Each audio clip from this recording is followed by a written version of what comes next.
Ang unang aklat ni Samuel, Kabanata 14. Isang araw, lingid sa kaalaman ng kanyang ama, sinabi ni Jonathan na tagadala niya ng mga sandata, "Sumama ka sa akin at liligid tayo sa kabila ng kampo ng mga Pilisteo." Si Saul noon ay nasa labas ng Gibeya, sa ilalim ng isang puno ng granada sa Micron. 600 tauhan. Nadoon din ang paring si Ahiyas na anak ni Ahitub, kapatid ni Ikabod, at apo ni Pinehas, na anak naman ni Eli, ang pari ni Yahweh sa Shiloh. Dala ni Ahiyas ang ephod, walang nakaalam sa lakad ni Jonathan. Ang magkabila ng daanang binabantayan ng mga Pilisteo ay mataas na bato. Boses ang tawag sa isang panig, at Seni naman ang kabila. Ang isa ay nasa gawing hilaga sa tapat ng Mikmas, at ang isa naman nasa timog sa tapat ng Gibeya. Sinabi ni Jonathan sa tagadala niya ng mga sandata, "Pumunta tayo sa kampo ng mga Pilisteyong ito. Natitiyak kong tutulungan tayo ni Yahweh at walang makakahadlang sa kanya. Pagtatagumpayin niya ang Israel sa pamamagitan ng marami o ng kakaunting tao." Sumagot ang tagadala niya ng sandata, "Kayo po ang masusunod. Kasama ninyo ako anuman ang mangyari." "Mabuti kung gayon," sabi ni Jonathan. "Tatawid tayo at magpapakita sa kanila. Kapag sinabi nilang hintayin natin sila, hindi tayo tutuloy ng paglapit sa kanila.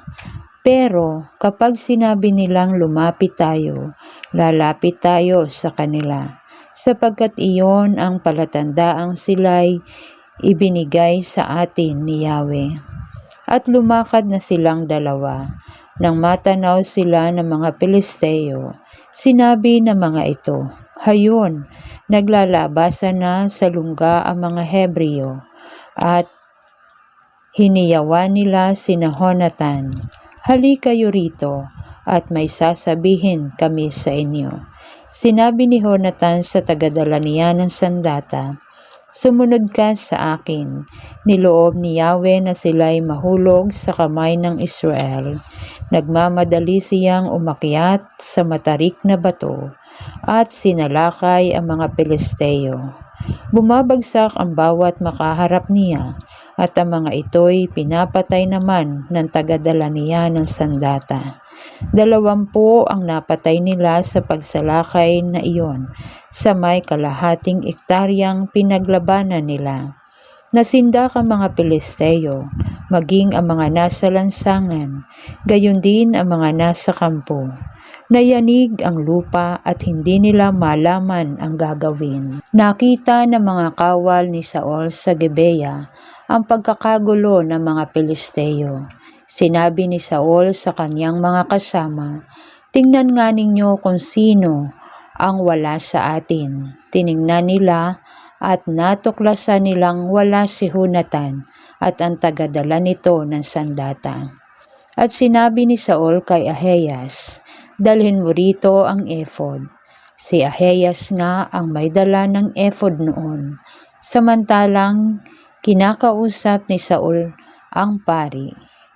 Palubha naman ng palubha ang kaguluhan ng mga Pilisteo. Kaya sinabi ni Saul sa pari, "Huwag mo nang ituloy ang pagsangguni sa Diyos." Sinalakay ni Saul at ang kanyang mga tauhan ang mga Pilisteo na dinatna nilang nagkakagulo. Sila-sila'y nagtatagaan. Ang mga Hebreo namang kasama ng mga Pilisteo ay pumanig na sa mga Israelita. Pati ang mga Israelitang nagtatago sa kabundukan ng Ephraim ay sumama na rin sa pagsalakay sa mga Pilisteo. Ang labanan ay umabot sa kabila ng Bet-aben, at ng araw na iyon, iniligtas ni Yahweh ang Israel. Ang mga Israelita ay nanghihina na sa gutom ng araw na iyon. Ngunit walang mga has kumain sapagkat mahigpit na ipinagbawal ni Saul ang tumikim ng pagkain bago lumubog ang araw, hanggang hindi nila nalilipol ang mga kaaway. Nakarating sila sa isang kagubatan na sagana sa pulot. Pagpasok nila rito, nakita nilang umaagos ang pulot, ngunit hindi sila tumikim dahil sa natatakot sila sa mga sumpa ni Saul. Palibhas ay hindi alam ni Jonathan ang tungkol sa sumpa ng kaniyang ama. Itinubog niya sa pulot ang kaniyang tungkod at sinipsip ito. At nagliwanag ang kanyang paningin, nanlabo na dahil sa gutom at pagod. Sinabi sa kanya ng isa sa mga Israelita, "Mahigpit mong ipinagbabawal ng iyong ama ang tumikim ng pagkain sa araw na ito, kaya latang-lata na ang mga tao." Sinabi ni Jonathan, "Bakit pinahihirapan ng aking ama ang mga tao? Ito at nagliwanag ang aking paningin nang tumikim ako ng pulot.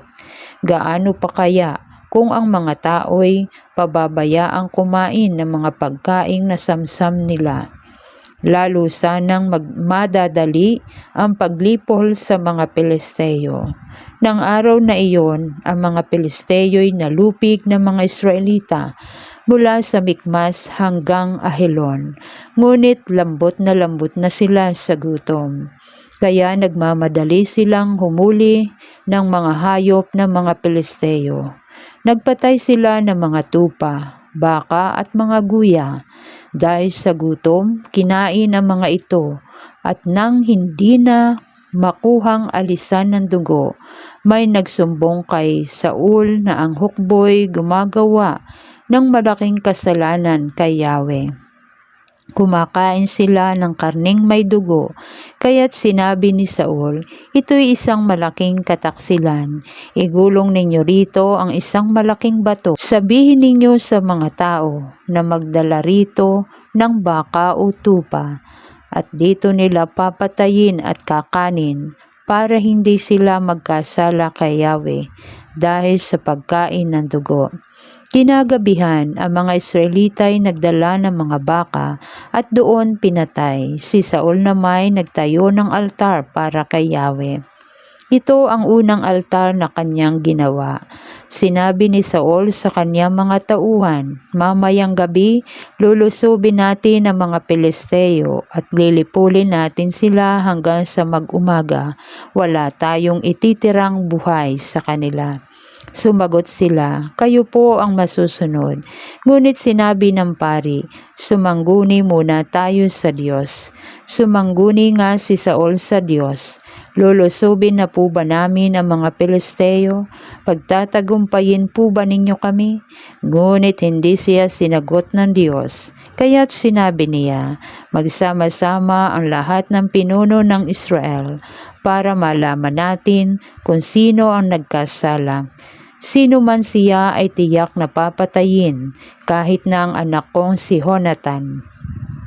Saksi si Yahweh, ang Diyos na buhay at tagapagligtas ng Israel. Walang umiimik isa man sa mga Israelita." Sinabi ni Saul, "Magsasama-sama kayo sa isang panig, at kami naman ni Jonathan sa kabila." Sumagot ang mga tao, "Kayo po ang masusunod." Pagkatapos tumingala si Saul at sinabi, "Yahweh, Diyos ng Israel, bakit hindi kayo sumagot ngayon sa inyong lingkod? Kung ang nagkasala ay alinman sa amin ni Jonathan, ipabunot ninyo sa amin ang ngunit kung ang mga tao ang nagkasala, ipabunot ninyo ang tumim. Nang gawin ang palabunutan, lumitaw na ang nagkasalay ang panig ni Saul at Jonathan. Walang dapat panagutan ang mga tao. Sinabi ni Saul, "Gagawin ngayon ang palabunutan para malaman kung sino sa amin ni Jonathan ang nagkasala, at si Jonathan ang lumitaw na may kasalanan." Dahil dito, tinanong ni Saul si Jonathan, Magsabi ka ng totoo, ano ang ginawa mo? Sumagot siya, itinubog ko ang aking tungkod sa pulot at ito'y aking tinikman. Kung kailangan akong patayin dahil doon, nakahanda po akong mamatay. Sinabi ni Saul, gawin ng Diyos ang nararapat sa iyo at sa akin. Mamamatay ka, Jonathan. Sumagot ang mga tao, papatayin ba si Jonathan na nanguna sa pagtagumpay ng Israel? Saksi si Yahweh, ang Diyos na buhay. Isa mang buhok niya ay hindi malalaglag sapagkat siya ang kinasangkapan ngayon ng Diyos upang magtagumpay ang Israel. Hindi nga pinatay si Jonathan sapagkat iniligtas siya ng mga Israelita. Tinigilan na ni Saul ang paghabol sa mga Pilisteo. Ang mga ito namay bumalik na sa kanilang teritoryo. Sa panahon ng paghahari ni Saul sa Israel, nakalaban niya ang lahat niyang mga kaaway sa magkabi-kabilang panig. Ito'y ang mga Moabita, Amonita, Edomita, Sobita at mga Pilisteo. Nagtatagumpay siya saan man siya mapalaban.